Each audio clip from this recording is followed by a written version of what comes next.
Hello दोस्तों, मेरी हालत खराब है, लेकिन फिर भी मैं कोई भगवान की या माँ बाप की कसम नहीं दूंगा। मेरे लिए सब्सक्राइब कर दो। अब 2.5 महीने से मेरे पास कोई जोड़ काम नहीं है, जिसकी वजह से मेरी माँ मुझे घर पर सहन नहीं कर पा रही। मेरा बाप 1,80,000 लेकर घर छोड़ के भाग गया। मेरी कहानी छोड़ो गोजो की कहानी देखो पर पहले लाइक और सब्सक्राइब कर दो और कमेंट में मेरी गलती बताना तो बढ़ते हैं वीडियो की तरफ। लड़की ने पूरी ताकत लगा दी और लगातार 180 बार ड्रॉ किया। चमकते सोने को देखकर उसे लगा कि उसे कुछ अच्छा ही मिलेगा, लेकिन इसके बजाय उसे इतिहास का सबसे बुरा आर रैंक वाला मानवाकार आत्मा मिला। लड़की क्रोधित हो उठी और तुरंत उस आध्यात्मिक संबंध को तोड़ना चाहती थी, यहाँ तक कि वह उसे नष्ट होते और मरते हुए देखना चाहती थी ताकि अपना क्रोध निकाल सके। उसके क्रोध पर आत्मा ने तिरस्कार से जवाब दिया, अरे मूर्ख सुअर, तुम्हारी हिम्मत कैसे हुई मुझसे, जो अजय हूँ, अनुबंध करने की। जाओ अपना खाना खाओ। आखिरकार 10 और ड्रॉ। मुझे एक उच्च रैंक वाला आत्मा चाहिए। उत्तरी सिचुआन स्पिरिट मास्टर अकादमी के गाचा प्लेटफॉर्म पर एक सुंदर लड़की ने पूरी श्रद्धा से प्रार्थना की, फिर घबराए हुए चेहरे के साथ एक हताश दाव खेला। मुझे सोना दो। बचे हुए 1680 स्पिरिट स्टोन पल भर में गायब हो गए और 10 उल्कापिंड जैसी प्रकाश किरणें आकाश में तेजी से गुजरी और मंच पर आकर गिरी। उनमें से एक सुनहरी रोशनी थी जो स्पिरिट स्टोन के सफल ड्रॉ का प्रतीक थी। दर्शक खुशी से झूम उठे। हे भगवान, उसे सोने का स्टोन मिल गया। पीटी सिस्टम वापस आ गया है। यह लियू रुयान वाकई बदनसीब खिलाड़ी है। उसे 180 ड्रॉ के बाद पीटी सिस्टम मिला। वह तो मानो अपनी दादी का पैसा हार रही है। क्या आपको लगता है कि यह एसएसआर होगा? क्या आपको लगता है कि एसएसआर पत्ता गोभी की तरह आम है? हर एसएसआर एक राष्ट्रीय रणनीतिक हथियार है। यहाँ तक कि बी रैंक मिलना भी ऐसा है जैसे आपके पूर्वजों की कब्रों से शुभ धुआं निकल रहा हो। Summoning platform. लियू रुयान सुनहरी रोशनी को टकटकी लगाए देख रही थी। इतनी तनाव में थी कि मानो सांस लेना ही भूल गई हो। उसने इस ड्रॉ के लिए अपनी सारी ताकत लगा दी थी। वह ए रैंक से ऊपर कुछ भी स्वीकार करने को तैयार थी। वह सब कुछ दांव पर लगा रही थी। चलो इसे सक्रिय करते हैं। वहां सन्नाटा छा गया। सबकी निगाहें उस चकाचौंध भरी सुनहरी रोशनी पर टिकी थीं। इस तीव्र प्रत्याशा के क्षण में सुनहरी रोशनी से एक पतली सी मानव आकृति धीरे धीरे प्रकट हुई। आश्चर्य की चीखें तुरंत लहरों की तरह फूट पड़ी। हे भगवान, यह तो एक अत्यंत दुर्लभ मानव आत्मा थी। क्या यह कोई प्राचीन नायक था, कोई पौराणिक युद्ध देवता, या कोई मानव जाति?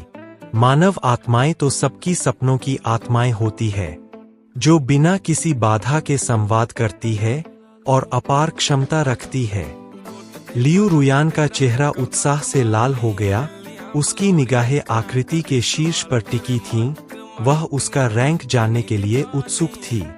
सुनहरी रोशनी पूरी तरह गायब होने के बाद चप्पल और सफेद टी शर्ट पहने एक लड़का अचरज से चारों ओर देखने लगा। उसके सिर के ऊपर धुंधला धूसर सफेद आर सबकी आंखों में चुभ रहा था। भीड़ से हूटिंग की आवाजें आने लगीं। अरे बाप रे, इतनी मेहनत के बाद ये तो बस एक कार्ड है। ये तो कचरे का सबसे निचला स्तर है। कुछ मायनों में इसे पाना एसएसआर से भी ज्यादा मुश्किल है। एक सदी में एक बार मिलने वाला आर रैंक का मानवाकार प्राणी। लियू रुयान सचमुच अपनी बदकिस्मती की छवि पर खरी उतरती है। इस आत्मा के हाथ पैर इतने पतले हैं कि शायद यह एक स्लाइम को भी नहीं हरा सकती। आत्माओं की रैंकिंग प्रणाली बेहद सख्त है। आर रैंक को हर कोई बेकार कार्ड मानता है। कोई भी इसे विकसित करने के लिए अनुबंध स्लॉट और संसाधनों को बर्बाद करने को तैयार नहीं है। आखिर इसकी युद्ध शक्ति इतनी कम है कि शायद यह स्वयं आत्मा स्वामी को भी नहीं हरा सकती। नीचे से आ रही व्यंग्यात्मक टिप्पणियों को सुनकर मेरा दिमाग सुन्न हो गया। मैं सचमुच एक गाचा कैरेक्टर में ट्रांसमाइग्रेट हो गया था और मुझे चुन लिया गया था। मैं तो सिर्फ अपने फोन पर लेवल बढ़ाने वाले गेम खेलता था। मैंने कभी सोचा भी नहीं था कि मुझे चुना जाएगा। बधाई हो, होस्ट, आपने ever changing combat power ceiling system को सक्रिय कर दिया है। वर्तमान लेवल और औपचारिक अनुबंध पूरा होने पर अजय मोड अनलॉक हो जाएगा। सिस्टम रिवॉर्ड, एक random combat power ceiling template. राक्षसों को हराकर ऊर्जा जमा करके आप लगातार नए सीलिंग कैरेक्टर अनलॉक कर सकते हैं। होस्ट, तुम अभी बेहद कमजोर हो। जल्दी से किसी महान गद्दार स्पिरिट मास्टर से अनुबंध करो, वरना आध्यात्मिक शक्ति के बिना तुम जल्द ही गायब हो जाओगे। मेरी आंखें चमक उठीं।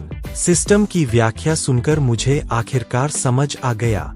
हालांकि मैं अभी सिर्फ एक रैंक का बेकार कार्ड हूं, लेकिन अगर मैं सफलतापूर्वक अनुबंध कर लेता हूं, तो मैं एक शक्तिशाली एसएसआर कार्ड में बदल सकता हूं और भविष्य में नए नए टेम्पलेट्स प्राप्त कर सकता हूं।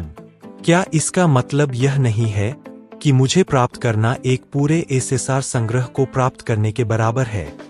यह बिल्कुल भी बेकार कार्ड नहीं है।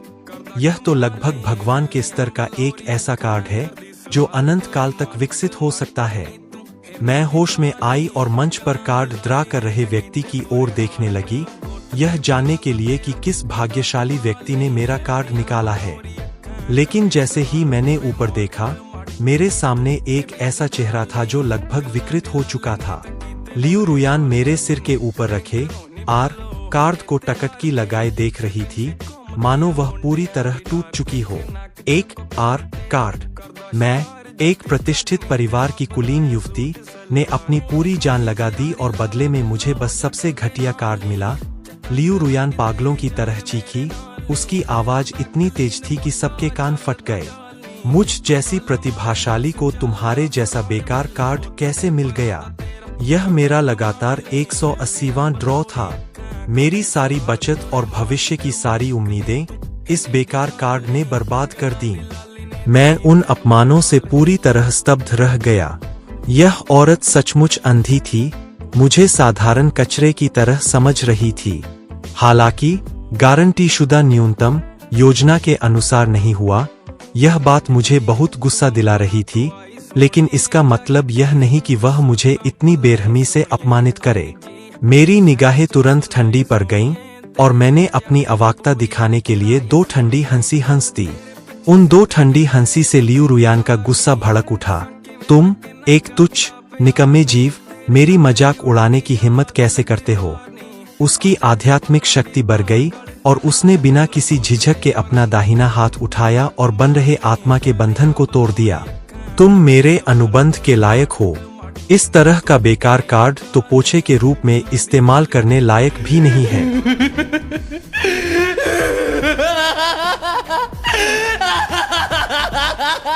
खुद ही अपने हाथों से खेलना नहीं जानती और अब मुझ पर अपना गुस्सा निकाल रही है। जब तुमने खुद को बर्बाद कर लिया है, तो मैं भी पीछे नहीं हटूंगी।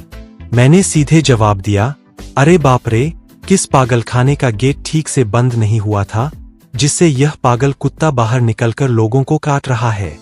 अगर मुझे पता होता कि तुम इतनी नासमझ हो, तो मैं गाचा पूल में सरना ज्यादा पसंद करती। लियू रुयान वहीं जम गई। साफ तौर पर उसे उम्मीद नहीं थी कि एक मामूली सी बेकार कार्ड पलटकर जवाब देने की हिम्मत करेगी। तुम बेकार कार्ड जो गारंटीड ड्रॉप रेट पर कब्जा जमा लेती हो, तुम्हें मुझे अपमानित करने का क्या हक है? मैंने 2 बार जीभ चटकाई और उसे ऊपर से नीचे तक दया भरी नजरों से देखा। तुम्हारा चेहरा कोयले जैसा काला है और जब कोई तुम्हारी दुखती रग पर हाथ रखता है, तो तुम मुझे ही दोष देते हो। तुम सचमुच एक घटिया इंसान हो। पूरा दर्शक वर्ग स्तब्ध रह गया। किसी ने भी इस रैंक कार्ड से इतनी बदजुबान होने की उम्मीद नहीं की थी।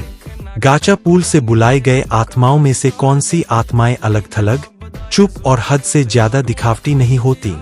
किसी ऐसी आत्मा को देखना जो उतरते ही अपने स्वामी से बहस करने लगे, सचमुच एक दुर्लभ नजारा था। तुम कृतघ्न घटिया इंसान, बस इंतजार करो जब तुम्हारी आध्यात्मिक शक्ति समाप्त हो जाएगी और तुम पूरी तरह से गायब हो जाओगे। इतना कहकर वह मुड़ी और प्लेटफॉर्म से चली गई। शरीर में बढ़ती कमजोरी को महसूस करते हुए मैंने गहरी भौहें चढ़ाई। मेरी स्थिति वाकई दयनीय थी। बिना अनुबंध के मैं सचमुच मर जाता, लेकिन मेरे आर रैंक होने के कारण मेरे साथ अनुबंध करने के लिए कोई भी तैयार नहीं था। मेरी नजर कमरे में चारों ओर घूमी। मुझे केवल तिरस्कार और उपहास ही दिखाई दिया, लेकिन जीवित रहने के लिए मेरे पास खुद को साबित करने के अलावा कोई चारा नहीं था। मैं सिर्फ एक साधारण आर रैंक कार्ड नहीं हूँ, बल्कि एक छिपा हुआ अनोखा सीमित चरित्र हूँ। जो भी मेरे साथ अनुबंध करेगा, मैं उसे निश्चित रूप से जीत दिलाऊंगा। छी, हा हा हा हा। इस पर तुरंत पूरे कमरे में हंसी का ठहाका लग गया। क्या इस आर रैंक वाले बेकार आत्मा का दिमाग खराब हो गया है? छिपे हुए चरित्र होने का दावा करने की हिम्मत कर रहा है। पता है, वो तो हास्य कलाकार के रूप में बिल्कुल उपयुक्त रहेगा। एक तुच्छ बेकार आत्मा ऐसी शेखी बघारने की हिम्मत कैसे करती है? क्या तुम राक्षसों को हंसा हंसाकर मार डालना चाहते हो? बस गायब हो जाओ। दर्शकों में बैठी लियू रुयान ने हाथ बांध लिए। उसके चेहरे पर व्यंग्य का भाव था। मरते मरते भी नखरे दिखा रहे हो। आज मैं तुम्हें राख होते हुए देखूंगी। दर्शकों की ये व्यंग्यात्मक टिप्पणियां सुनकर मेरा दिल बैठ गया। मैं तो बर्बाद हो गई। इन लोगों को संभावित प्रतिभा का मतलब ही नहीं पता। क्या पुनर्जन्म के बाद मैं एक आसान शिकार बन जाऊंगी? ये तो बहुत निराशाजनक है। समय बीतने के साथ साथ मेरी आकृति और भी पारदर्शी होती गई। तभी भीड़ में हलचल मच गई। यह मोशियू है। इसमें कोई आश्चर्य नहीं कि वह स्कूल की सबसे खूबसूरत लड़की है। उसका रूप, उसका आकर्षण। अगर आप मुझसे कहते कि वह गाचापुल की एक एसएसआर कैरेक्टर है, तो मैं यकीन कर लेता।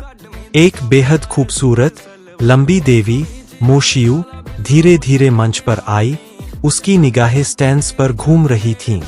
मोशियू की पुतलियां अचानक सिकुड़ गईं। उसकी दृष्टि में एक सुनहरी रोशनी का पर्दा प्रकट हुआ। रैंक आर, नाम चेन फेंग, एवोल्यूशन की संभावना undetected, power suppressing system alert warning. SSR, max level. सभी लोगों में एक अत्यंत दुर्लभ पात्र, अत्यधिक अनुशंसित। होस्ट, कृपया इस पात्र को साइन करें, अन्यथा आपको जीवन भर पछतावा होगा। मोशियू ऊपर से शांत दिख रही थी, लेकिन भीतर ही भीतर एक भयंकर तूफान उमड़ रहा था। उसके पास एक विशेष क्षमता थी, किसी भी अनुबंधित आत्मा की वास्तविक क्षमता को देख लेना। मंच पर मौजूद युवक चेन फेंग गायब होने ही वाला था और मोशियू भीड़ की आश्चर्यचकित निगाहों के बीच मंच पर दौड़ पड़ी। अपनी आध्यात्मिक शक्ति को पूरी तरह समाप्त होते हुए महसूस करते हुए मैं निराशा से भर गया था। मंच के नीचे के उपहास भरे चेहरों ने मुझे और भी घृणा से भर दिया। हाथ बढ़ाते हुए, मेरा नाम मोशियू है। मैं आपसे अनुबंध करना चाहती हूँ, क्या यह ठीक है? पूरा अखाड़ा सन्नाटे में डूब गया। किसी को समझ नहीं आ रहा था कि इस अकादमी का सबसे शक्तिशाली प्रतिभाशाली शिष्य एक साधारण से दिखने वाले आर रैंक के पात्र के साथ अनुबंध करने के लिए क्यों तैयार हो गया। दोनों ने हाथ मिलाए। अनुबंध का स्वरूप चमक उठा और अखाड़े में आध्यात्मिक ऊर्जा का एक विशाल प्रवाह भर गया। तुरंत ही मुझे पुनर्जन्म का अनुभव हुआ। मुस्कुराते हुए, अब से तुम मेरे साथी हो, कृपया मेरा मार्गदर्शन करो। अनुबंध मिशन पूरा हुआ। नवागंतुक उपहार पैक सक्रिय हो गया। बधाई हो मेजबान, जादू की दुनिया में शुरुआती युद्ध शक्ति के शिखर। एसएसआर रैंक जे के कैरेक्टर गोजो सातुरो। वह नाम सुनते ही मेरा दिल जोर से धड़कने लगा। पिछले जन्म में मंगा का शौकीन होने के नाते मैं इसका मतलब अच्छी तरह जानता था। 6 आंखें, असीमित तकनीकें और वो रोमांचक डोमेन विस्तार। भले ही वो 2.5 रैंक का ही निकला, लेकिन उसकी युद्ध शक्ति निर्विवाद थी। क्या तुम पागल हो? स्कूल की सबसे खूबसूरत लड़की ने एक आर रैंक के बेकार लड़के से समझौता कर लिया। उस बेकार लड़के में ऐसा क्या था कि उसने उस पर ध्यान भी दिया? उसकी इज्जत मिट्टी में मिल गई। क्या तुम्हारा दिमाग खराब हो गया है? एक आर रैंक के लड़के से समझौता? तुमने हमारे कुलीन परिवार को पूरी तरह से कलंकित कर दिया है। हम सब तुम्हारी वजह से शर्मिंदा होंगे। हालांकि उसने मेरी तरफ देखा तक नहीं, उसकी निगाहें मुझ पर टिकी हुई थीं। वह साफ तौर पर समझ गई थी कि जिस पल समझौता हुआ, सामने वाला पूरी तरह बदल गया। वह धुंधली आभा पल भर में एक ऐसे शक्तिशाली तूफान में बदल गई जो आकाश और पृथ्वी को निगलने को तैयार था और उसे अभूतपूर्व दमन का एहसास करा रही थी। उसके कंधे पर बैठी सी रैंक की आत्मा बिल्ली भयभीत होकर अपने बाल खड़े कर बैठी और अनुबंध क्षेत्र में दुबक गई। इतनी डरी हुई थी कि अपना चेहरा भी नहीं दिखा पा रही थी। मैंने मुस्कुराते हुए उसके कंधे पर थपथपाया। मुझे कहना पड़ेगा, तुम्हारी पसंद बहुत अच्छी है। मैंने कहा था कि मैं तुम्हें एक रोमांचक सफर पर ले जाऊंगा और मैं अपने वादे से कभी नहीं मुकरता। दर्शकों में एक बार फिर हंसी की लहर दौड़ गई। वे समझ नहीं पा रहे थे कि एक आर रैंक के किरदार में इतनी हिम्मत कहाँ से आई कि वह ऐसी बात कह दे। मजे लेते हुए वे कुछ व्यंग्यात्मक टिप्पणियां करने ही वाले थे, लेकिन उनके कठोर शब्द अचानक रुक गए, मानो किसी चीज ने उन्हें गला घोंट दिया हो। क्योंकि मंच पर दिखने वाला वह साधारण सा लड़का एक जबरदस्त परिवर्तन से गुजर रहा था। अचानक पूरे मैदान में घुटन भरा दबाव छा गया। अचानक अकादमी के ऊपर से एक दूर की घंटी बजी। यह भाग्य की सर्वोच्च घंटी थी जो एक एसएसआर स्पिरिट के आगमन की सूचना दे रही थी। पूरी अकादमी में अफरातफरी मच गई। यह भाग्य की सर्वोच्च घंटी की आवाज थी। यह सदियों से नहीं बजी थी। क्या हमारे विद्यालय ने एक एसएसआर शक्ति संपन्न व्यक्ति को जन्म दिया है? Summoning platform. थोड़ा मुंह खुला रखकर वह सदमे में जम गई। उसकी खूबसूरत आंखें मुझ पर टिकी थीं, जो रूपांतरित हो रहा था। इस क्षण मैं चकाचौंध कर देने वाले पवित्र प्रकाश में लिपटा हुआ था।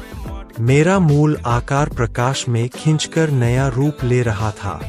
इस चमत्कारिक घटना ने तुरंत सबका ध्यान आकर्षित कर लिया। जैसे जैसे प्रकाश धीरे धीरे फीका पड़ता गया, दर्शक अविश्वास से देखते रह गए। कभी एक साधारण लड़का रहा वह व्यक्ति अब काले वस्त्रों में लिपटे 190 सेंटीमीटर लंबे एक विशालकाय व्यक्ति में बदल चुका था। उसके छोटे चांदी जैसे सफेद बाल हवा में बेतहाशा लहरा रहे थे। चेहरे पर एक काला आई मास्क लगा था और उसने एक चुस्त, पूरी तरह से काली वर्दी पहन रखी थी। उसके हर हावभाव से एक शक्तिशाली, रोंगटे खड़े कर देने वाली आभा निकल रही थी। आपको, मास्टर, कहना बहुत अटपटा लगता है। चांदी जैसे बालों वाले उस व्यक्ति ने अपनी ठुड्डी सहलाते हुए रुचि से उसे देखा। उसके होठों पर एक बेफिक्र मुस्कान थी। अचानक वह उसके कान के पास झुककर चिढ़ाते हुए सुस्त लहजे में बोला, देखो तुम्हारा गोलमटोल चेहरा, अब से मैं तुम्हें फैटी रेन कहूंगा। मैं अब पूरी तरह से टेम्पलेट में समा गया हूँ। यहाँ तक कि मेरा व्यक्तित्व भी कुछ हद तक मनमौजी हो गया है और मेरा दयनीय आर रैंक बहुत पहले ही एक शानदार एसएसआर में बदल गया है। पूरा अखाड़ा सन्नाटे में डूब गया। एक बेकार आर रैंक कार्ड चमत्कारिक रूप से एसएसआर बन गया था। अगले ही पल लोगों के एक्सप्रेशन खराब होने लगे। उन्होंने सोचा कि अगर यह उन्हें मिले तो कितना अच्छा होगा, और उस नागिन, उसका चेहरा पीला पड़ गया, मानो उसकी आत्मा वहीं से निकाल ली गई हो। वह मन ही मन बुदबुदाता रहा, असंभव, यह जरूर कोई मतिभ्रम होगा। अपनी उत्तेजित भावनाओं को शांत करने के बाद उसने दोबारा जांच की और पाया कि पैनल पूरी तरह से रिफ्रेश हो गया है। Spirit contract. एसएसआर गुणवत्ता, वर्तमान रूप, गोजो सातुरो, होस्ट की औकात से बाहर और सिस्टम की औकात से भी। स्किल और टैलेंट, स्तर 10, जाति, मानव, विशेष श्रेणी का जादूगर, अनुमानित युद्ध शक्ति, अनडिटेक्टेड, कौशल, कर्ज तकनीक, लेप्स ब्लू, कर्ज तकनीक रिवर्सल रेड, कर्ज तकनीक होलोव पर्पल, सीक्स आई, डोमेन एक्सपेंशन इनफाइनाइट वॉइड, अधिकतम विकास क्षमता, मैक्स, छिपा हुआ गुण, सदा परिवर्तनशील एसएसआर, संकेत, एक स्पिरिट कॉन्ट्रैक्ट जो व्यक्तित्व को छोड़कर हर तरह से परिपूर्ण है। वह सबसे शक्तिशाली है, बिना किसी संकोच के उसे आगे बढ़ाओ। बदल गया, सचमुच बदल गया। उसका दिल जोर से धड़क रहा था। उसने सचमुच एक चमत्कार पर दाव लगाया था, एक शानदार सौदा हासिल किया था। अचानक उसे कुछ याद आया। शर्माते हुए उसने कहा, सीनियर, मैं बिल्कुल भी मोटी नहीं हूं और मेरा नाम चेन फेंग है। आपको मैं कहां से मोटी लग रही हूं? देखते ही देखते पूरा आयोजन स्थल शिक्षकों और छात्रों से भर गया जो दौड़कर वहां पहुंच गए थे। हर कोई उस महान एसएसआर की एक झलक पाने के लिए बेताब था और मैं उन्हें निराश नहीं करने वाला था। चाहे उसका दिव्य स्वरूप हो या उसका रहस्यमय लेकिन शक्तिशाली प्रभाव, उसने वहां मौजूद सभी को पूरी तरह से अचंभित कर दिया। भीड़ का रवैया पल भर में बदल गया। ईर्ष्या और जलन उन पर हावी हो गई, खासकर वे नए छात्र जिन्होंने यह सब देखा। वे वहीं खुद को थप्पड़ मारना चाहते थे। किसने सोचा होगा कि इस रैंक कार्ड पर लिखी बात सच होगी? यह सचमुच एक अनमोल रत्न था जो पूरे आयोजन को अपने नाम कर सकता था। सबसे बड़ा अफसोस यह था कि वह पूरे स्कूल में सबसे बड़ा मजाक बन चुकी थी, एक नंबर की मस्खरा। आखिरकार यह ईश्वर स्तरीय स्पिरिट तो उसकी होनी चाहिए थी।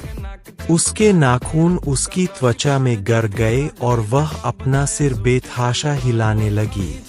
नामुमकिन, नामुमकिन, एक कार्ड एसएसआर कैसे बन सकता है? जरूर कोई गलती हुई होगी। वह इस अचानक आए बदलाव को स्वीकार नहीं कर पा रही थी। पहले की दयनीय, उपेक्षित ओटाकू एक बेहद खूबसूरत 190 सेंटीमीटर के सुपर मॉडल में बदल गई थी। अंतहीन अफसोस उसकी बुद्धि को चकनाचूर कर रहा था। वह इतनी गुस्से में थी कि उसे लगा जैसे उसके दांत टूट जाएंगे। उसके मुंह के कोने से खून टपक रहा था। अचानक उसकी आंखें लाल हो गईं और वह मंच पर चीख पड़ी, मेरा, मेरा, मैंने उसे बनाया था। वह मेरा एसएसआर स्पिरिट है। उसे मुझे वापस दो। उसके साथ अनुबंध तोड़ो और उसे तुरंत मुझे वापस दो। इसका तो लटके फ्लावर हो गया। मैं आपको भगवान या माँ बाप की कसम नहीं दूंगा, लेकिन आप खुद से ही लाइक और सब्सक्राइब कर दीजिए। और आपको मेरी आवाज और एडिटिंग में कोई दिक्कत दिखती है तो मुझे कमेंट में बताइए, मैं आवाज बदल सकता हूँ। लड़की ने लगातार 180 बार ड्रॉ करके अपनी पूरी ताकत लगा दी, इस उम्मीद में कि शायद उसे कोई भाग्यशाली कार्ड मिल जाए, लेकिन उसे इतिहास का सबसे घटिया रैंक वाला मानवाकार आत्मा मिला। मैं गुस्से से आग बबूला हूँ। लड़की ने तुरंत मानसिक संपर्क तोड़ दिया। वह उसे नष्ट होते और मरते हुए देखना चाहती थी ताकि अपना गुस्सा निकाल सके। लड़की की चीखों को सुनकर मैं घृणा से भर गया। अरे मूर्ख सुअर, तुम्हारी हिम्मत कैसे हुई मुझे चुनौती देने की? मैं तो अनुबंधों का धारक हूँ, अजय हूँ। जाओ अपना खाना खाओ। पूरा कमरा शोरगुल से भर गया। सब उसके मस्खरेपन से हैरान थे। मैंने ठंडेपन से भरी आंखों से तिरस्कार किया। जैसे ही वो पलटवार करने वाली थी, मोशियू की बर्फीली आवाज सुनाई दी। लियू रुयान, एक स्पिरिट कॉन्ट्रैक्ट मास्टर होने के नाते तुम्हें अपने स्पिरिट कॉन्ट्रैक्ट की कद्र और सम्मान करना नहीं आता, और तुम तो इसे जानबूझकर नष्ट करना चाहती हो। तुम सीनियर चेन फेंग के लायक बिल्कुल नहीं हो। मैंने संतुष्टि भरी नजरों से बगल में बैठी लड़की को देखा। मोटी यू, मुझे उम्मीद नहीं थी कि तुम इतनी वाकपटु हो। मोटी यू उपनाम सुनकर मोशियू तुरंत भड़क उठी और पलटवार करते हुए अपने गाल फुला लिए। सीनियर चेन फेंग, मैं बिल्कुल भी मोटी नहीं हूँ, ठीक है? कृपया मुझे मोटी यू कहना बंद करें। ठीक है, मोटी यू, कोई बात नहीं, मोटी यू। मोशियू ने बेबसी से आह भरी। आखिरकार उसे समझ आ गया कि व्यक्तित्व को छोड़कर हर तरह से परिपूर्ण का क्या मतलब होता है। यह आदमी किसी की नहीं सुनता। यह दृश्य देखकर लियू रुयान को इतना गुस्सा आया कि वह लगभग खून की उल्टी करने वाली थी। उसकी आंखें लाल हो गईं और वह फूट फूट कर रोने लगी। भाई चेन फेंग, अभी जो कुछ हुआ वह सब मेरी गलती थी। कृपया मुझे माफ कर दीजिए। मैं आपका शाही सम्मान करूंगी। मैं कुछ भी करूंगी, बस हमारा अनुबंध नवीनीकृत हो जाए। ये है एक असली औरत और सभी लड़कों को दोष देते हैं कि लड़के बुरे होते हैं। सभी ने उसे तिरस्कार भरी निगाहों से देखा। तुमने ही उसे पहले छोड़ा था, अब रोने का क्या फायदा? बिल्कुल, मुझे तो उसकी तरफ देखने की भी परवाह नहीं है। भीड़ की ओर इशारा करते हुए कुछ परेशान दिख रही थी। फैट रेन, यहाँ बहुत शोर है, क्या हम चलें? मोशियू ने फैट रेन उपनाम को त्याग दिया था, आह भरी और सिर हिलाया। रुकने से बुरे इरादों वाले लोग जरूर आकर्षित होंगे। आखिरकार अनुबंध को अभी 6 महीने भी नहीं हुए थे। आत्मा स्वामी की मृत्यु के बाद आत्मा फिर से लावारिस हो जाएगी। लियू रुयान, दोनों द्वारा पूरी तरह से अनदेखा किए जाने पर क्रोध से कांप उठी। मोशियू, तुम नहीं जा सकते। मैंने इस एसएसआर आत्मा को आकर्षित किया है, तुम्हें इसे मुझे वापस देना होगा, अन्यथा लियू परिवार तुम्हें कभी माफ नहीं करेगा। लियू रुयान चीखते हुए तेजी से मंच पर चढ़ी और मोशियू को पकड़ने के लिए हाथ बढ़ाया। हालांकि जैसे ही वह ऊपर पहुंची, एक अदृश्य शक्ति ने उसे पीछे धकेल दिया और वह जमीन पर जोर से गिर पड़ी। लियू रुयान लड़खड़ाते हुए उठी और अविश्वास से ऊपर देखने लगी। चांदी जैसे बालों वाला वह आदमी उसे घूर रहा था। अरे इसे कुछ नहीं होगा, और वैसे भी तुम कमजोर जो हो। उसके होठों पर एक खतरनाक मुस्कान थी। पांग यू मेरे गुरु है। अगर तुमने दोबारा मुझ पर हाथ उठाने की हिम्मत की तो मैं तुम्हें नहीं छोड़ूंगा। और वे चूहे जो अंधेरे में छिपे हैं, अगर उन्होंने पांग यू को नुकसान पहुंचाने की हिम्मत की तो मैं तुम सबको मार डालूंगा। तुम्हारी आभा बहुत कमजोर है।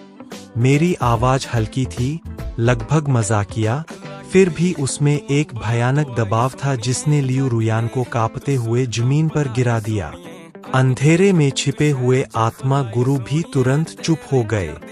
क्या उसे पहले ही पता चल गया है कि कोई उसे छुपकर देख रहा है? लगता है यहाँ रुकना वाकई सुरक्षित नहीं है। यह सोचते हुए मोशियू तुरंत चेन फेंग को कार्ड ड्राइंग वाली जगह से दूर ले गई। पूरे स्कूल की ईर्ष्या और जलन के बीच छात्रावास क्षेत्र में एक आलीशान विला में पहुंचकर मोशियू अपनी खुशी को रोक नहीं पाई और उत्साह से मेरे चारों ओर घूमने लगी, मुझे गौर से देखने लगी। वाह! मैंने पहले ध्यान नहीं दिया था, लेकिन अब मुझे एहसास हुआ कि यह एसएसआर स्पिरिट वाकई कमाल की है। सीनियर चेन फेंग, क्या आपकी आंखों में कोई समस्या है? क्या आप अंधे हो गए हैं? लेकिन आप तो सड़क देख पा रहे हैं। मो शियू ने उत्सुकता से पूछा।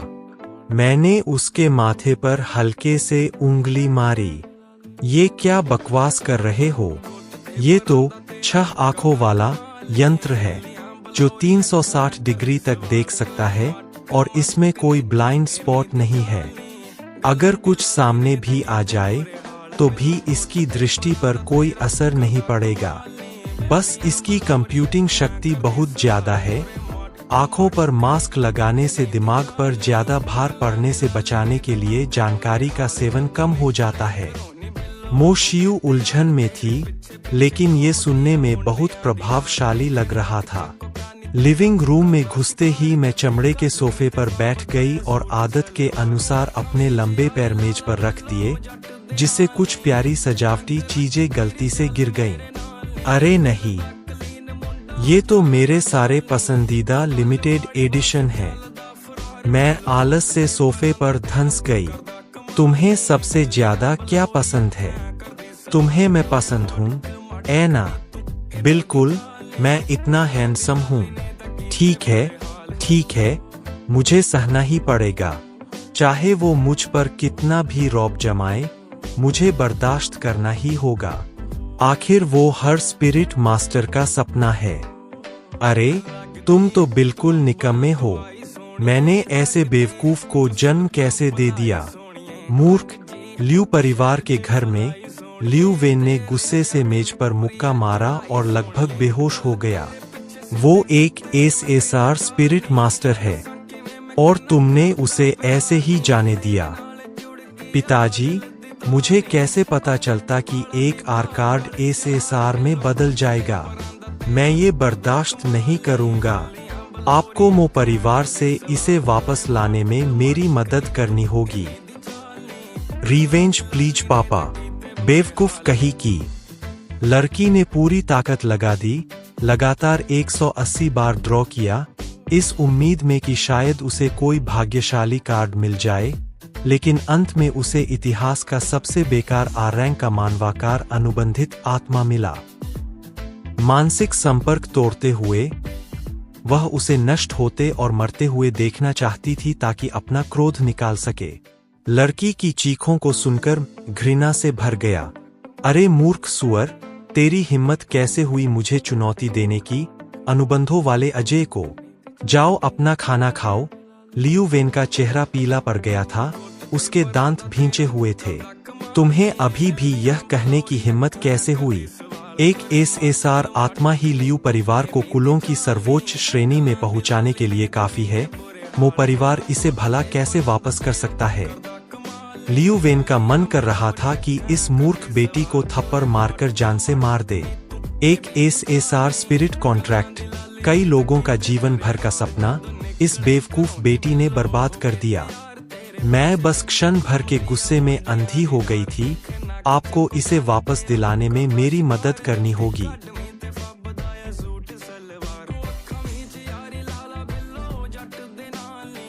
और टेढ़ी उंगली से मुंह परिवार को सीधा कर दूंगा, तो भी मैं मुंह परिवार को सबक सिखाऊंगी। रात हो गई। विला के अंदर मैं आलस से सोफे पर लेट गया। ओई अमीर लड़की, जल्दी से मेरे लिए 56 भोग का इंतजाम करो, मुझे भूख लगी है। भूख लगी है? 56 भोग ये क्या होता है? वैसे भी स्पिरिट कॉन्ट्रैक्ट वालों को खाने की जरूरत नहीं होती। तुम लोग आध्यात्मिक ऊर्जा से ही जीते हो। मैं उन आम जीवों जैसा नहीं हूँ। मुझे खाना बहुत पसंद है। मो शियू मुझसे तंग आ गई थी, इसलिए उसने ढेर सारा खाना मंगवा लिया। भरपेट खाना खाने के बाद मैंने अपनी छवि की परवाह किए बिना जम्हाई ली। तो आज रात मैं कहाँ सोऊंगा? क्या एक आत्मा को भी सोने की जरूरत होती है? तुम अपने आत्मा लोक में वापस जा सकते हो, तो तुम यहाँ पर क्यों रुकना चाहते हो? ओए बच्ची, मैं तुम्हारा पोकेमोन नहीं हूँ जो अपने पोकेबॉल में वापस जाऊंगा। मुझे आलीशान कमरा और एक हाई ग्राफिक्स पीसी सेटअप चाहिए। समझी बच्ची? तुम्हें कंप्यूटर क्यों चाहिए? तुम कंप्यूटर का क्या करोगे? तुम तो एक आत्मा हो, है ना? क्या? ऑफ कोर्स मैं मंगा सेनपाई गोड को सब्सक्राइब करूंगा। गेम खेलूंगा और कुछ कर भी सकता हूँ क्या मैं कंप्यूटर का। मोटी छोटी बच्ची, तुम मेरी स्पिरिट हो, मैं तुम्हारे बाप की नौकर नहीं हूं जो मैं तुम्हारी सारी इच्छाएं पूरी करते फिर। और बहुत जल्द वर्ल्ड क्लास टूर्नामेंट शुरू होने वाला है और मुझे डंजन में जाकर लेवल अप करना है, तो तुम्हें कुछ नहीं मिलने वाला। नहीं सुनकर मुझ पर आसमान टूट पड़ा और मेरे शरीर से धुआं निकलने लगा। मैंने मन ही मन सोचा, यह दुख काहे खत्म नहीं होता भय। क्या यही है SSR स्पिरिट? यह तो किसी बच्चे की तरह हरकतें कर रहा है। मुझे ऐसा लगा कि SSR कोई मास्टर होगा। मुंह ने अपना सिर पकड़ लिया। हे भगवान, क्या SSR ऐसा ही होता है? मेरा गुस्सा फूट पड़ा और मैं आज्ञाकारी होकर ही व्यवस्थाओं का पालन कर सका। अगले दिन सिचुआन विश्वविद्यालय अकादमी का कालकोठरी क्षेत्र एक शक्तिशाली स्तर 50 का रैंक का बुलाया हुआ आत्मा टीम का नेतृत्व कर रहा था।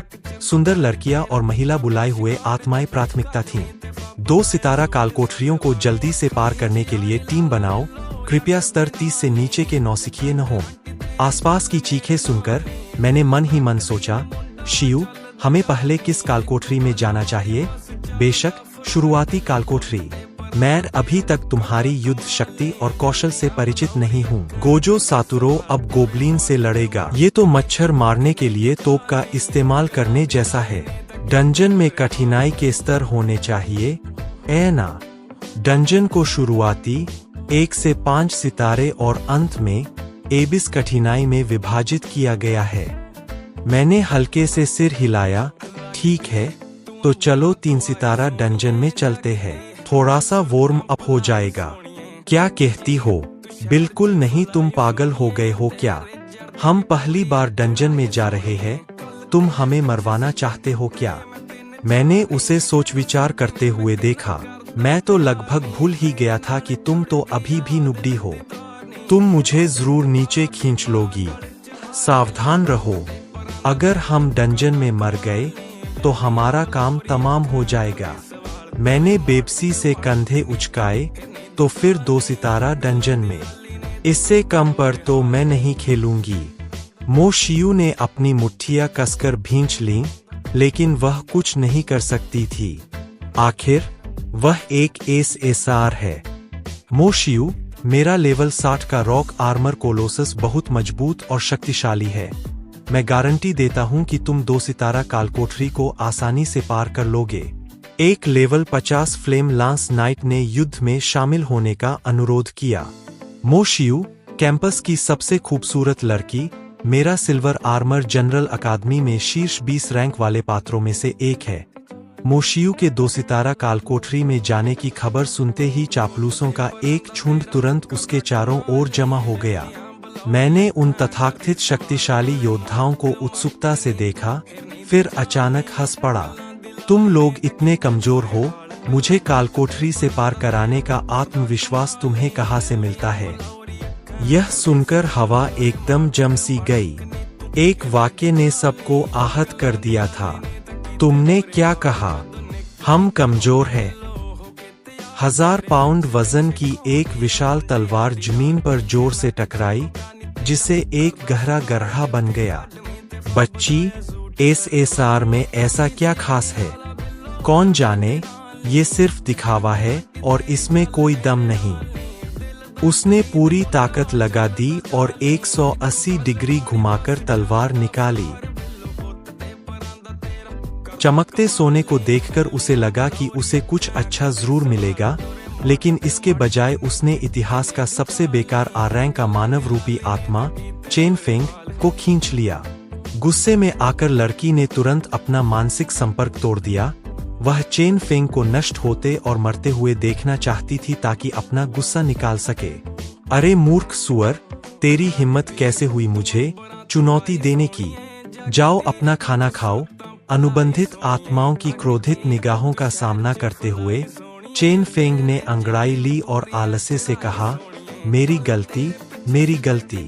मैं भूल गया था कि सच बोलने से लोगों की गानों में सुतली फटता है।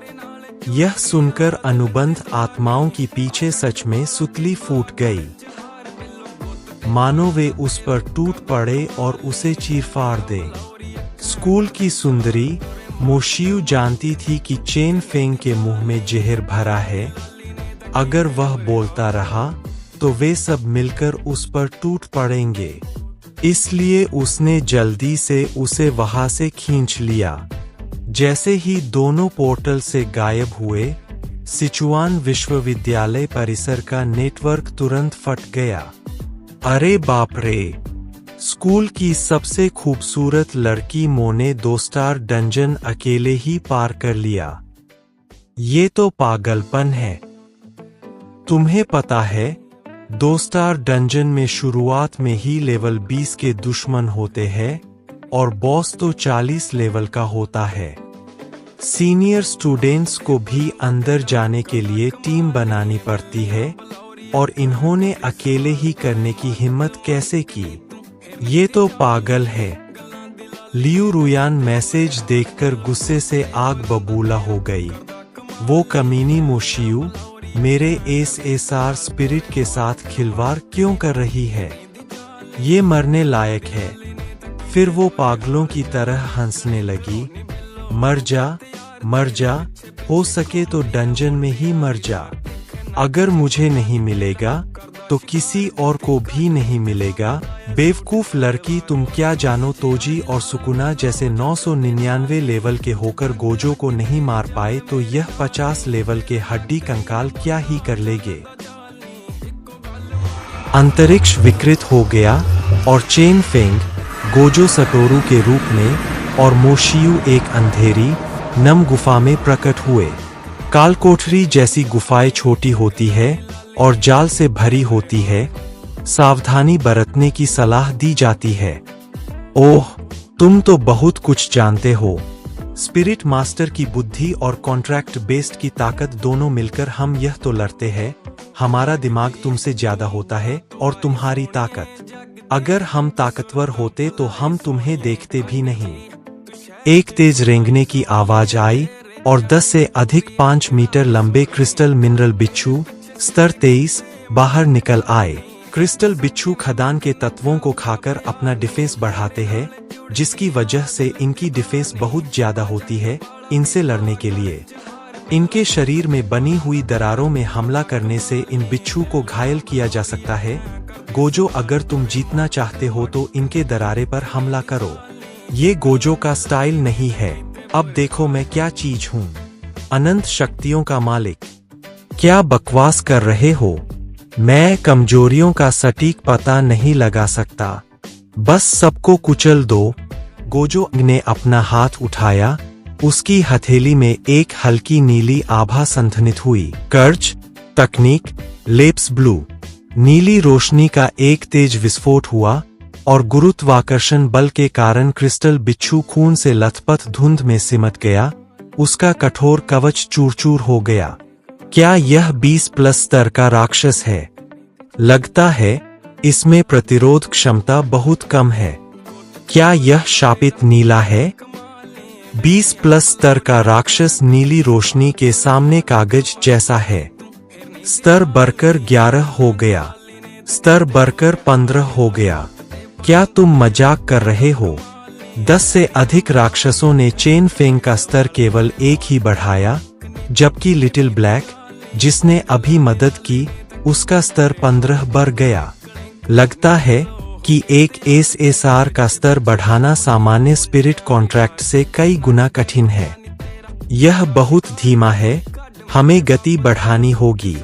चेन फेंग ने सीधे नीला का उपयोग करके मोशियू की पतली कमर को खींचा और उसे लेकर दौड़ने लगा। अरे, 1 मिनट रुको। तुम क्या करने की कोशिश कर रहे हो? चेन फेंग अजगर की तरह भूमिगत सुरंगों से गुजरा और अपने रास्ते में आने वाले सभी राक्षसों को आत्मा पत्थरों में बदल दिया, जो मोशियू की जेब में गिर गए। 5 मिनट से भी कम समय में दोनों बॉस रूम में पहुंच गए। कितने भारी हो मोटे यू? तुम्हें वजन कम करने की जरूरत है। उदास स्माइली, मैं बिल्कुल भी भारी नहीं हूँ। इतनी मेहनत के बाद भी मैं केवल 12वें स्तर तक ही पहुंचा हूँ। मोटे यू, तुम्हारे पास कितनी आत्मा शक्ति बची है? लगभग 70%। मोशियू बहुत निराश हुई। मोटी मुंह, हम बॉस के पास पहुंच गए हैं। क्या इतनी जल्दी हम बॉस के डोर के पास पहुंच गए? मैं इस काम समझा था, लेकिन अगर आज गोजो सातुरो नहीं होता तो एक को भी नहीं मार पाती। और ऊपर से मेरे पास सिर्फ 30% श्रापित शक्तियां हैं। क्या मैं इसके साथ आगे लड़ पाऊंगी? गोजो बॉस से लड़ पाएगा? मुंह की बातें सुनकर तभी गोजो सातुरो बोला, अरे फिक्र मत करो, यहाँ सबसे ताकतवर मैं हूँ। लड़की ने पूरी ताकत लगा दी और लगातार 180 बार ड्रॉ किया। चमकते सोने को देखकर उसे लगा कि उसे कुछ अच्छा ही मिलेगा, लेकिन इसके बजाय उसे इतिहास का सबसे बुरा आर रैंक वाला मानवाकार आत्मा मिला। लड़की क्रोधित हो उठी और तुरंत उस आध्यात्मिक संबंध को तोड़ना चाहती थी, यहाँ तक कि वह उसे नष्ट होते और मरते हुए देखना चाहती थी ताकि अपना क्रोध निकाल सके। उसके क्रोध पर आत्मा ने तिरस्कार से जवाब दिया, अरे मूर्ख सुअर, तुम्हारी हिम्मत कैसे हुई मुझसे जो अजय हूं अनुबंध करने की? जाओ अपना खाना खाओ। गड़गड़ाहट। जैसे ही दरवाजा खुला, बॉस प्रकट हुआ और बाहर आ गया। एक काला भूतिया राक्षस, लगभग 3 मंजिला ऊंचा, हाथ में दरांती लिए, एक मृत आत्मा। लाल बॉस का लाल नाम चिन्ह दिखाई दिया। लेवल 50 का लाल नाम वाला बॉस, कैलामिटी सिकल। बॉस को देखकर कवि डर से भर गया। यह डर आने वाली घटना का नहीं था। 2 सितारा कालकोठरी में बॉस आमतौर पर लेवल 40 का राक्षस होता है, बहुत कम ही लेवल 50 का बॉस बनता है। मजबूत अलगाव पैमाना। लेकिन मैं दिल खोलकर हंसा। बदकिस्मती नहीं, मैंने तो सच में बड़ा इनाम जीत लिया। काला प्रेत कांप उठा और ऊर्जा की एक भयानक लहर पल भर में हम पर छा गई। इसने मोशियू के लंबे बालों को बेकाबू कर दिया और उसकी पतली टांगें अनियंत्रित रूप से कांपने लगीं। यह पहली बार था जब वह किसी कालकोठरी के बॉस का सामना कर रही थी। वह पीछे हटने के बारे में सोचने लगी। चेन फेंग, क्या हमें भाग जाना चाहिए? लेवल 50 के लाल नाम वाले बॉस को हराना बहुत मुश्किल है, यहाँ तक कि एक एसएसआर स्पिरिट भी लेवल 12 पर लेवल 50 के बॉस से नहीं लड़ सकती। मैंने आत्मविश्वास से मुस्कुराते हुए कहा, अरे फिक्र मत करो, यहाँ सबसे ताकतवर मैं हूँ। मैंने अपनी पट्टी हटाई, जिससे नीलम की तरह चमकती आंखें दिखाई दीं। मोशियू एक पल के लिए दंग रह गई। उसने कभी इतनी खूबसूरत आंखें नहीं देखी थीं, मानो कोई गहरा सागर हो या कोई चमकीली आकाशगंगा। उन मोहक आंखों, उस सुंदर चेहरे और चमकदार चांदी जैसे बालों ने मोशियू को क्षण भर के लिए मंत्रमुग्ध कर दिया और उसे अकारण ही सहजता का अनुभव हुआ। बॉस ने देखा कि एक चांदी वाले बाल और नीली आंखों वाला इंसान उसकी तरफ बढ़ रहा है, तो गुस्से से भर गया। उसने अपनी दरांती उठाई और जोर से नीचे की ओर वार किया। धड़ाम! एक जोरदार हवा का झोंका तुरंत पूरे इलाके में फैल गया। मोशियू ने डर के मारे अपनी आंखें बंद कर लीं, लेकिन जब उसने आंखें खोली तो वह चेन फेंग के सामने घातक दरांती को स्थिर देखकर दंग रह गई। आखिर हो क्या रहा था?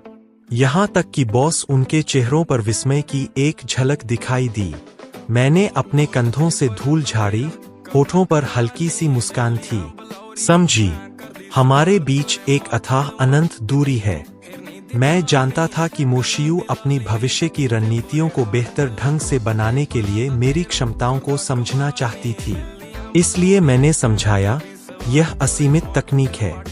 असल में यह अकेलीजक छुआ विरोधाभास का प्रकटीकरण है।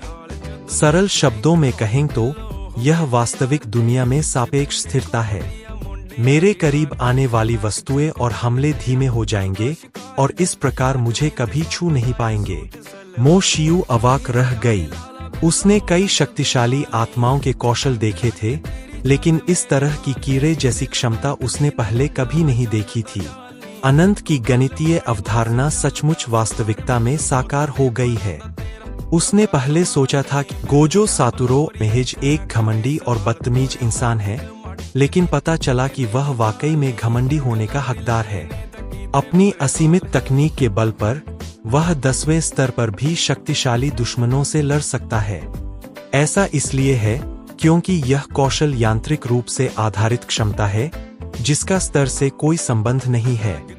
दूसरे शब्दों में, चेन फेंग की रक्षा लगभग अनंत है। हालांकि मेरे लापरवाह रवैये और ताने ने बॉस के क्रोध को तुरंत भड़का दिया। उसने उन्माद में अपनी दरांती घुमाई और वार करने लगा। Bang bang bang. आसपास की दीवारें दरारों से भर गईं, लेकिन उनमें से कोई भी मेरी रक्षा को भेद नहीं पाई। बॉस ने एक चीख मारी, उसका लबादा अचानक एक तारे के आकार के काले छेद में बदल गया। दर्जनों काली धाराएं फूट पड़ी। Boom boom boom. विनाशकारी ऊर्जा मेरे कपड़ों को छूने से पहले ही पल भर में गायब हो गई, मानो किसी चिकनी आयामी बाधा से टकरा गई हो। मो शियू का चेहरा उत्साह से लाल हो गया। वाकई, दूर से किए गए जादुई हमले भी उस असीमित मंत्र को भेद नहीं पाए। हमला काफी देर तक चलता रहा, लेकिन मैं सुरक्षित रहा, हाथ जेब में डाले हुए, जब तक कि बॉस थककर रुक नहीं गया और मुझ पर अपना भयंकर, शक्तिहीन क्रोध बरसाने में असमर्थ रहा। थक गए? क्या तुम्हें जल्दी है? मैंने तुम्हें मौका दिया था, लेकिन तुम बुरी तरह नाकाम रहे। जैसे ही मैंने यह कहा, मैंने एक उंगली उठाई और उसे उसकी ओर निशाना बनाया। अगले ही पल मेरी उंगली की नोक पर एक छोटा, चमकता हुआ लाल काला छेद जैसा गोला बन गया। उससे एक भयानक, रोंगटे खड़े कर देने वाली शक्ति निकल रही थी। कर्ज तकनीक रिवर्सल रेड। उस लड़की ने अपनी सारी बचत लगातार 180 बार सिक्का उछालने में लगा दी। उसे पूरा यकीन था कि उसे चमकदार सोने से कोई अच्छा सिक्का मिलेगा, लेकिन इसके बजाय उसे इतिहास का सबसे बेकार आर रैंक का मानवाकार आत्मा मिला। क्रोधित होकर उसने तुरंत उससे मानसिक संबंध तोड़ दिया। वह उसे नष्ट होते और मरते हुए देखना चाहती थी ताकि अपना गुस्सा निकाल सके। लड़की की चीखों को सुनकर मैंने ताना मारा, अरे मूर्ख सुअर, मेरी जैसी अजय लड़की से अनुबंध करने की हिम्मत कैसे हुई? जाओ अपना खाना खाओ। जैसे ही ये शब्द मेरे होठों से निकले, एक लाल बत्ती चमकी। बॉस के कुछ प्रतिक्रिया करने से पहले ही वह आर पार हो गया। भयानक झटके से उसके पीछे की दीवार चकनाचूर हो गई। पूरा कमरा कांप उठा, मानो गिरने ही वाला हो। मो शियू अपने सामने के दृश्य को देखकर अवाक रह गई।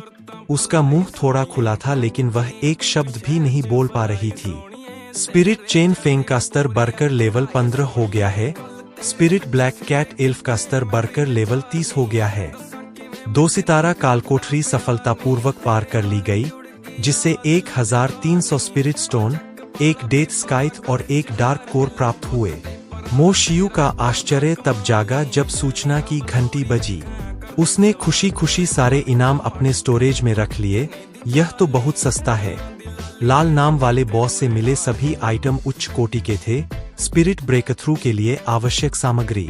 स्पिरिट को हर 30 लेवल पर ब्रेकथ्रू करना होता है ताकि वे आगे बढ़ सकें। कुछ ही देर में दोनों कालकोठरी के प्रवेश द्वार पर लौट आए। उनके लौटते ही जबरदस्त हंगामा मच गया। अरे बाप रे, उसने अकेले ही इसे पार कर लिया। क्या यही है एक एसएसआर स्पिरिट की ताकत? एक लेवल 10 की स्पिरिट एक लेवल 40 के कालकोठरी बॉस को हरा सकती है। यह तो हद से ज्यादा शक्तिशाली है। भीड़ ने उत्साह से चर्चा की, पूरी तरह से हैरान।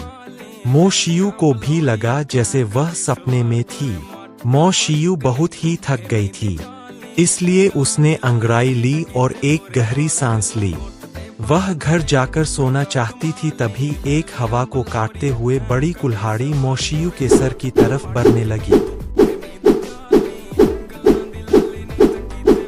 ठीक समय पर मैंने तेजी से अपना हाथ उठाकर उस घातक वार को रोक दिया। फिर मैंने अपनी आंखों पर बंधी पट्टी हटाई।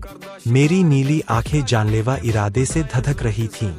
हमलावर धीरे धीरे सामने आई, एक बलिष्ठ महिला योद्धा जिसके हाथ में एक विशाल कुल्हाड़ी थी। अरे नौजवान, तुमने तो बड़ी जल्दी प्रतिक्रिया दी।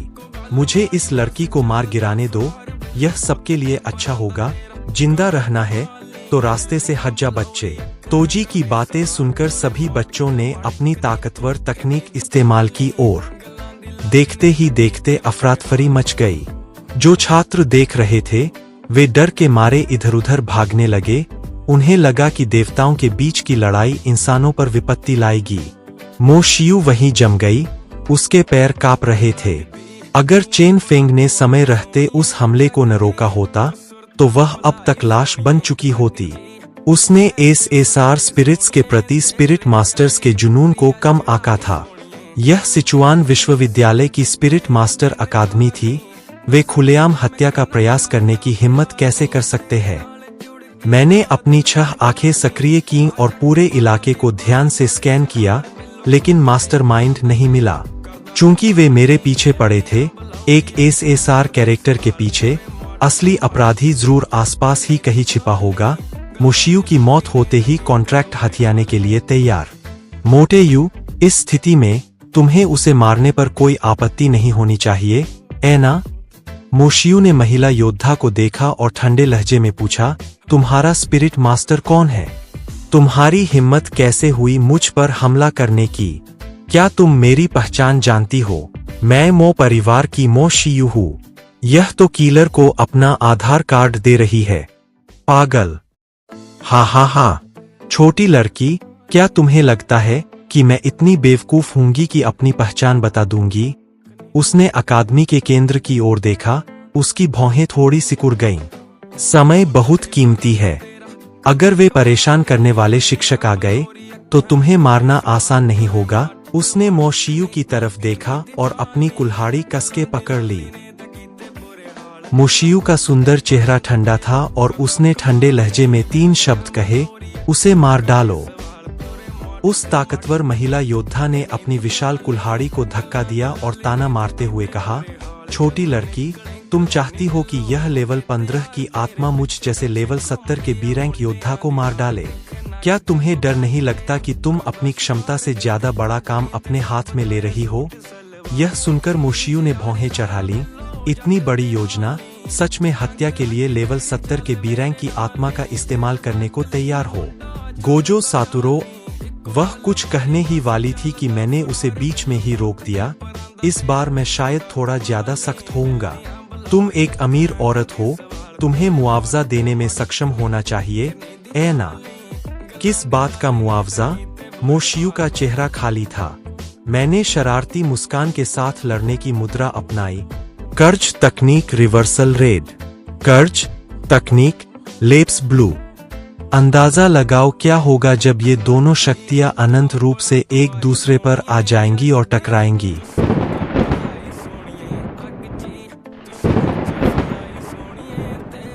मोशियू अचंभित रह गई।